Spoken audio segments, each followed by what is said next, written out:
Welcome back to the finale of What If Shaak Ti Survived. Thank you to those of you who watched the first part of this video.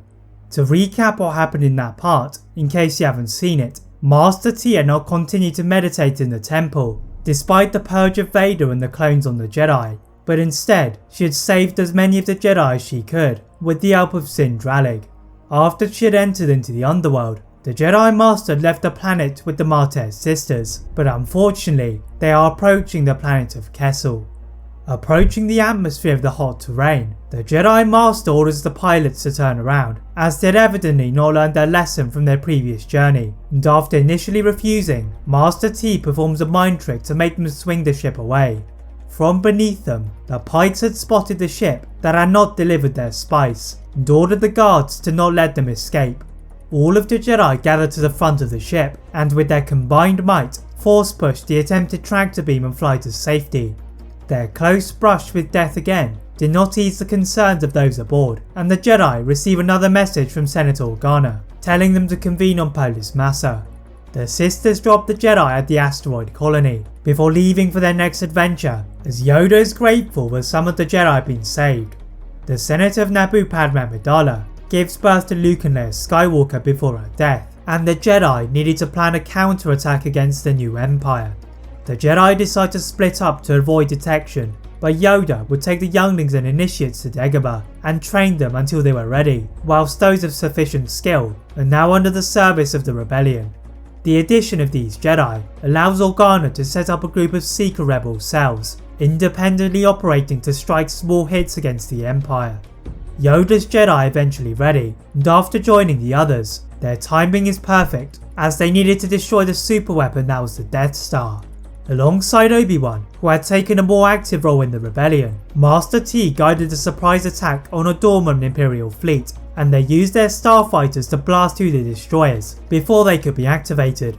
The Jedi Masters direct the fire at the tough exterior defences before dropping into one of the upper levels to destroy the space station from the inside without having access to the plans.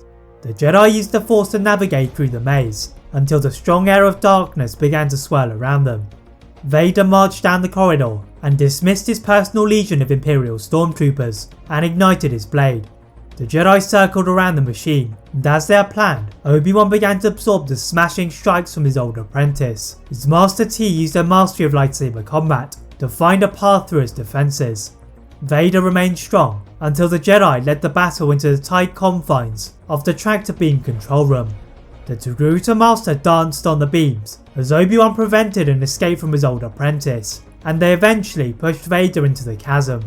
Not sensing his death in the Force, the Jedi received the order to escape as the Masters strategically used their lightsabers to slash at the station, then jumped back into a rebel supply freighter to safety. As they are about to leave, the entire rebel fleet begins to shake, and one of the officers uses a pair of macro binoculars to spot the shuttle of the Emperor landing on one of the remaining Imperial Star Destroyers. The Jedi quickly reach Yoda, who had responded to Organa's original pleas to help destroy the Death Star, and as the rebel fleet began to be crushed by Palpatine's might, they rapidly evacuated to smaller starships as the Jedi attacked the destroyer's defences and skidded into one of the control towers. Scrambling to their feet, the Jedi see Palpatine beginning to move closer in one of the trams aboard the ship and stand in an attack formation to face the Emperor. Palpatine cackled as the doors to the large expanse slid open, and gestured to the floating Vader in the bacta tank before projecting fallen debris to wipe out most of the attackers. The three Jedi Masters do not have the time to tend to their fallen Padawans as they block Palpatine's lightning attack, and their feet begin to slip to the edge of oblivion. The Emperor gave them another chance by pausing between his strikes, and from seemingly nowhere, Luke Skywalker had arrived, equipping his father's old lightsaber, and threw it into Palpatine. The Jedi pulled themselves from the ledge and looked to Vader with pity at what he had become, then found an Imperial shuttle to take back to their fleet, returning to the rebel hub on Alderaan with the other surviving Jedi.